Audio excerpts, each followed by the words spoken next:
Assalamualaikum warahmatullahi wabarakatuh.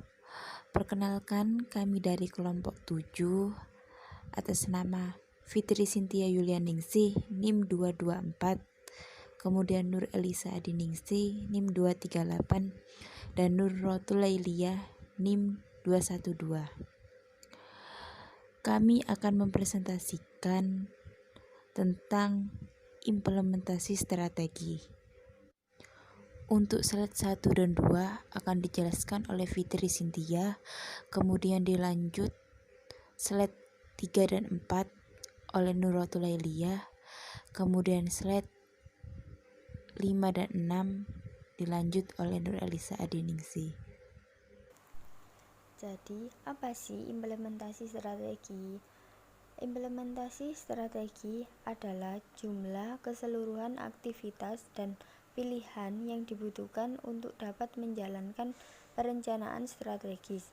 Implementasi strategis merupakan proses di mana beberapa strategi dan kebijakan diubah menjadi tindakan melalui pengembangan program, anggaran, dan prosedur.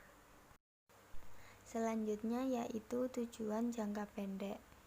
Jangka pendek atau short term objective adalah hasil terukur yang dapat dicapai atau dimaksudkan untuk dapat dicapai dalam kurung waktu 1 tahun atau kurang. Tujuan jangka pendek merupakan hasil yang spesifik dan biasanya kuantitatif yang ditetapkan oleh para manajer operasi untuk dicapai dalam waktu dekat. Tujuan-tujuan jangka pendek membantu menerapkan strategi paling tidak dalam 3 cara, yaitu yang pertama, tujuan jangka pendek mengoperasionalkan tujuan jangka panjang. Yang kedua yaitu pembahasan mengenai kesepakatan atas tujuan jangka pendek membantu untuk mengangkat masalah dan konflik potensial dalam suatu organisasi yang biasanya memerlukan koordinasi guna menghindari konsekuensi yang bersifat disfungsional. Yang terakhir yaitu tujuan-tujuan jangka pendek membantu implementasi strategi dengan mengidentifikasikan hasil-hasil terukur dari rencana tindakan atau aktivitas fungsional yang dapat digunakan untuk membuat umpan balik, koreksi, dan evaluasi menjadi lebih relevan dan dapat diterima. Selanjutnya akan dijelaskan oleh Mbak Nuro. Taktik fungsional yang menerapkan strategi bisnis. Taktik fungsional adalah aktivitas-aktivitas penting dan rutin yang harus dilakukan di setiap area fungsional pemasaran, keuangan, produksi atau operasi, penelitian dan pengembangan, serta manajemen sumber daya manusia untuk menghasilkan produk dan jasa dari bisnis tersebut. Setiap aktivitas rantai nilai dalam suatu perusahaan melaksanakan taktik fungsional yang mendukung strategi bisnis tersebut dan membantu mencapai tujuan strategis. Taktik fungsional berbeda dari strategi bisnis atau korporat dalam 3 hal fundamental. Yang pertama yaitu kekhususan, yang kedua yaitu rentang waktu, dan yang ketiga itu para peserta. Melakukan pengalih-dayaan atas aktivitas-aktivitas fungsional. Pengalih-dayaan adalah untuk memperoleh suatu aktivitas, jasa, atau produk saat produk yang dibutuhkan untuk menyediakan produk atau jasa suatu perusahaan dari orang atau operasi luar yang dikendalikan oleh perusahaan tersebut. Saat ini semakin banyak perusahaan yang melakukan pengalih-dayaan pada hampir seluruh fungsi dalam bisnisnya. Pemasaran, desain produk, operasi komputer hanya merupakan beberapa fungsi selain beberapa fungsi yang biasanya secara teratur dialih-dayakan oleh beberapa perusahaan.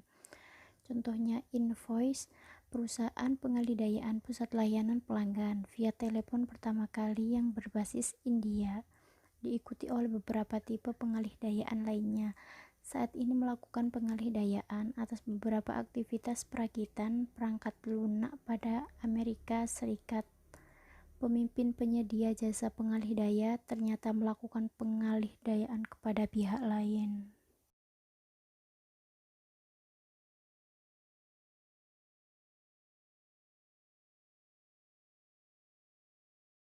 lagi di slide 5, yaitu memberdayakan karyawan, bagian operasi, peran kebijakan. Nah, dalam menciptakan kebijakan yang memberdayakan ada beberapa cara, yaitu sebagai berikut. Yang pertama, kebijakan menetapkan kendali tidak langsung terhadap tindakan independen dengan secara jelas menyatakan bagaimana segala sesuatu harus dilakukan saat ini. Kemudian yang kedua, kebijakan mendorong penanganan yang seragam atas aktivitas-aktivitas yang serupa. Kemudian yang ketiga, kebijakan memastikan pengambilan keputusan yang lebih cepat dengan cara menstandarisasi jawaban-jawaban dari pertanyaan yang sebelumnya telah dijawab. Kemudian yang keempat, kebijakan melambangkan aspek-aspek dasar dari perilaku organisasi. Kemudian yang kelima, kebijakan mengurangi ketidakpastian dalam pengambilan keputusan harian yang repetitif. Kemudian yang keenam, kebijakan meredam resistensi atau penolakan terhadap strategi yang dipilih oleh para anggota organisasi. Kemudian yang ketujuh, kebijakan menawarkan jawaban yang telah ditentukan sebelumnya bagi masalah-masalah rutin. Kemudian yang kedelapan, yaitu kebijakan memberikan manajer suatu mekanisme untuk menghindari pengambilan keputusan.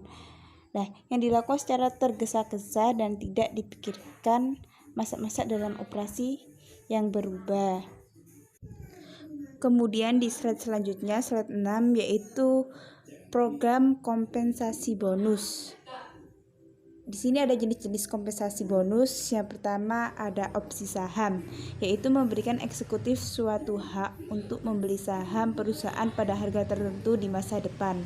Kemudian yang kedua ada saham terbatas, yaitu dalam program saham terbatas yang umum seorang eksekutif dilarang menjual saham-saham tersebut selama jangka waktu tertentu.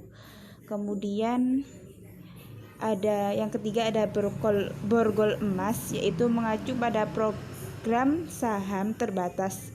Jenis program ini bisa melibatkan pemberian kompensasi kepada eksekutif dalam jumlah yang signifikan pada saat pensiun atau pada usia yang ditentukan sebelumnya. Kemudian yang keempat ada parasut emas, yaitu suatu bentuk kompensasi bonus yang dirancang untuk mempertahankan para eksekutif berbakat. Kemudian yang 5 ada tunai, yaitu bonus eksekutif yang berfokus pada ukuran akuntansi atas kinerja dirancang untuk memadukan keterbatasan dari ukuran-ukuran kinerja berbasis pasar.